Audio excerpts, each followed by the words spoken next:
Olá, amores, tudo bem com vocês? Hoje a gente vai começar um novo livro, a gente vai começar o Evangelho de João e eu tô muito feliz, né, de começar esse novo livro. É um livro maravilhoso. Ele tem muitos detalhes, é muita riqueza de detalhe. É claro que, né, a gente não vai conseguir passar nesse momento tudo, mas já é tudo que a gente, né, ir conseguindo encaixar, eu vou, né, vou colocando aqui. Então, eu quero começar com uma oração. Pai, obrigada, Pai, por mais esse livro, Senhor, que tu nos permitiu, Senhor, começar a leitura. Obrigada, Senhor, por tantos ensinamentos, Pai, que tu tem nos mostrado através dessas leituras que estamos fazendo e através, Senhor, do livro de João, Pai, que vai nos mostrar, Senhor Jesus, da sua forma divina, Senhor, vai mostrar Jesus como Filho de Deus, Pai. Isso, Senhor, é maravilhoso de nós conhecermos, de nós conhecermos o nosso amado Senhor, o nosso amado Jesus. Como é bom, Senhor, poder te conhecer através das Escrituras. Papai, eu te peço, Senhor, nos dê revelação da tua palavra, tudo, Senhor, que é da tua vontade, que a gente venha a conhecer, a gente venha a saber, por favor, Senhor. Coloca isso em nós, revela a tua palavra, traz revelações do teu Santo Espírito para mim e para todas as pessoas, Senhor, que estão vendo esse vídeo, para todas as pessoas, Senhor, do grupo que estão ali firmes e fortes, lendo, buscando mais de ti e perseverando na leitura da palavra, papai. Eu oro e te agradeço em nome de Jesus. Amém. Amém, amém, amém. Então, glória a Deus. Vamos lá, vamos começar falando um pouquinho sobre o Evangelho de João. O Evangelho de João, ali como eu falei na oração, ele traz Jesus como sendo Filho de Deus. Então, logo nesse início aqui nos versos do 1 ao 5, a gente vai conseguir perceber a divindade dele. Que fala assim, ó: no princípio, aquele que é a palavra já existia. A palavra estava com Deus e a palavra era Deus. Aqui na minha Bíblia, palavra está com letra maiúscula, então indicando que é Jesus, que é uma pessoa, né? Ele existia no princípio com Deus, e por meio dele, Deus criou todas as coisas. E sem ele, nada foi criado. Então, né, por meio de Jesus que foi criado tudo. Aquele que é a palavra possuía a vida, e sua vida trouxe luz a todos. A luz brilha na escuridão, e a escuridão nunca conseguiu apagá-la. Eu tenho uma outra versão, acho que é a NVI, se eu não me engano. Ou tem, né, uma nota que tem na Bíblia que fala: se a escuridão nunca conseguiu apagá-la, como a escuridão nunca conseguiu entendê-la. Então, né, esses primeiros versos, eles mostram sobre a divindade de Jesus. Né, que Jesus, ele era, desde sempre, ele era Deus, e sim, ele se esvaziou da divindade dele, se esvaziou da sua glória, e ele encarnou, né, como um ser humano.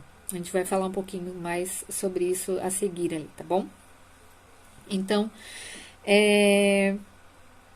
a luz brilha na escuridão e a escuridão nunca conseguiu apagá-la. Então, isso quer dizer que, né, me trouxe muito forte isso, de que o mal, ele nunca vai vencer.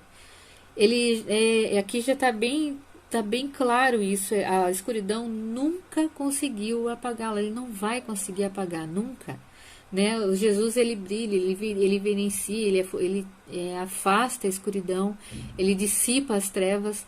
Então, né? Então, que a gente tenha certeza, por mais que as coisas pareçam estar assim terríveis, a gente não consegue ver saída, mas o Senhor, ele está assim conosco. E ele não perde o controle de nada. Amém? Então, vamos lá.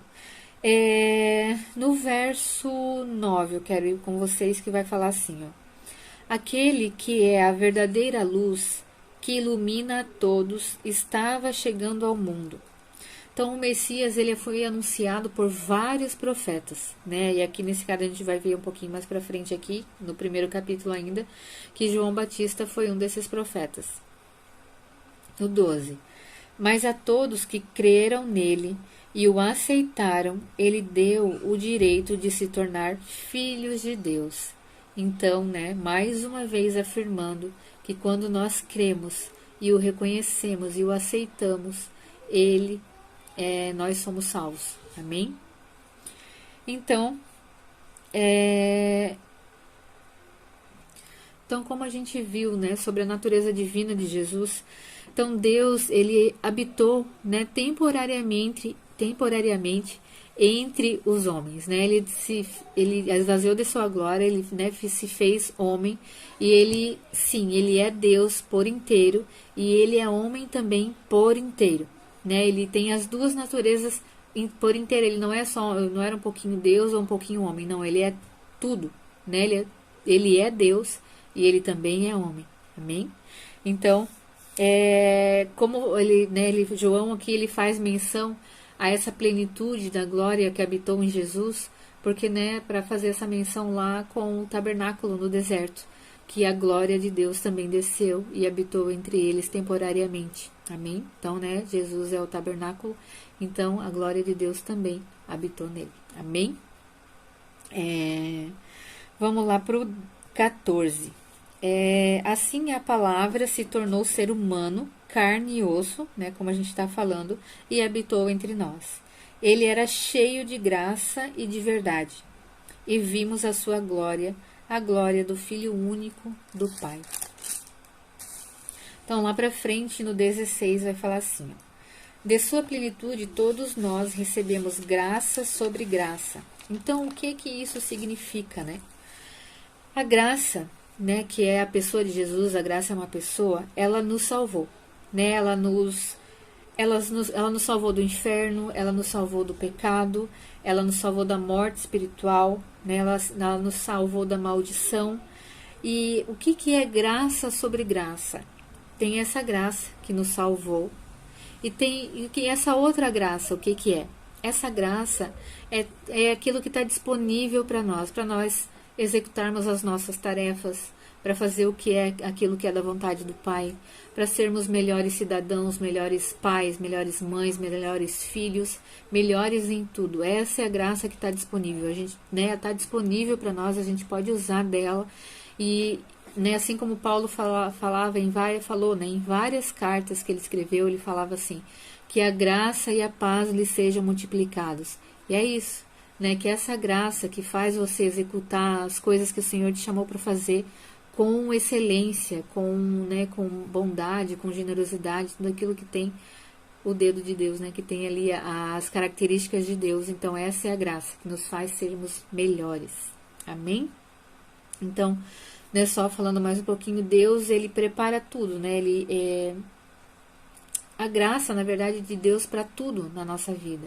E ele nos chama, ele nos capacita, ele nos escolhe, ele nos ama, ele nos protege e ele disponibiliza a graça para que a gente faça tudo isso com excelência, né? É demais, né? Então vamos para frente, senão a gente fica aqui, tem muita coisa para falar nesse livro, a gente vai ficando, né? Então, o verso 18 fala assim, ó, ninguém jamais viu a Deus, mas o Filho único que mantém comunhão íntima com o Pai o revelou. Esse versículo ele me levou lá para o João 14,6, que fala que ele, né, menciona que ele é o caminho, a verdade e a vida e que ninguém vai ao Pai a não ser por Jesus. Então, que a gente sempre tenha esse entendimento, né, que ninguém vai ao Pai a não ser por Jesus. Então, a gente precisa aceitar Jesus, reconhecer Jesus como nosso Senhor e Salvador, e a gente precisa, né, sempre lembrar que é Jesus, por meio dele, que a gente chega ao Pai, porque foi ele, né, conhecendo ele, a gente vai conhecer o Pai. Amém? Então, um pouquinho para frente, a gente vai lá pro verso 23, que fala assim, ó. Ali está falando sobre João Batista. Eu sou uma voz que clama no deserto. Preparem o caminho para a vinda do Senhor. E esse é o propósito de João Batista, né? No verso 29 até o 31, ele fala assim, ó. No dia seguinte, João viu Jesus caminhando em sua direção e disse, vejam, é o Cordeiro de Deus que tira o pecado do mundo.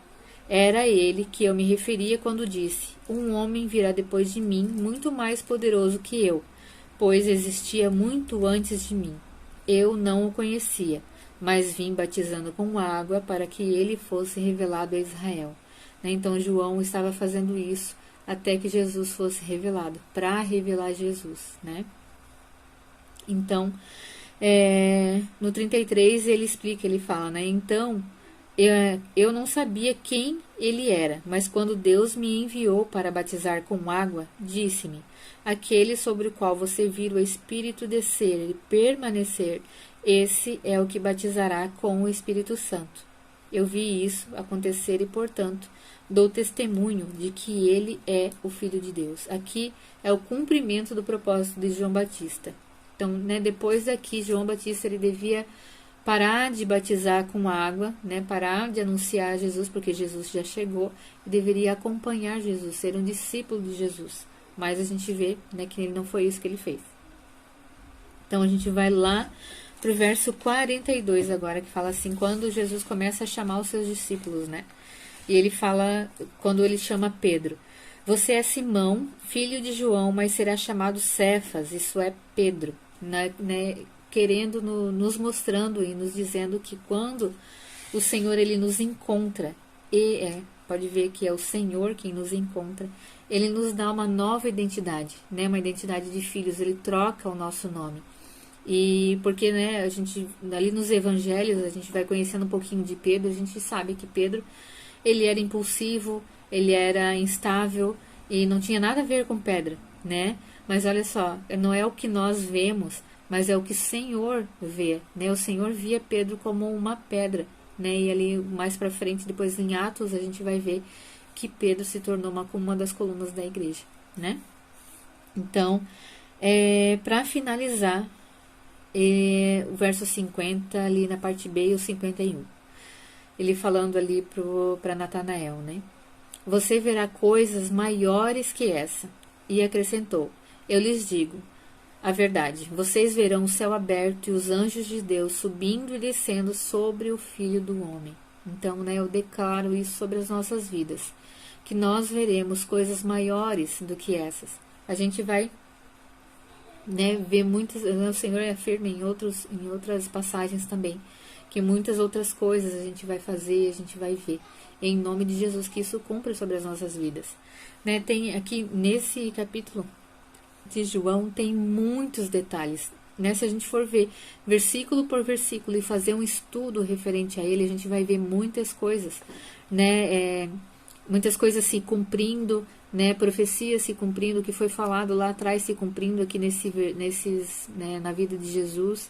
Então, eu não vou conseguir passar, né, a extensão, né, tudo que tem, mas aquilo que o Espírito Santo, né, chamar a minha atenção para eu fazer esse vídeo para mostrar para vocês. Amém? Então, que o Espírito Santo do Senhor cele essas palavras em seus corações, que seja uma terra fértil, que faça crescer e frutificar 1000 vezes mais. Amém?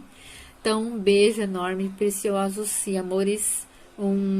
Que vocês tenham aí muitas revelações do Espírito Santo, muitas experiências maravilhosas com esse livro de João, assim como eu também oro para ter. Amém? Um beijo e até o próximo. Tchau!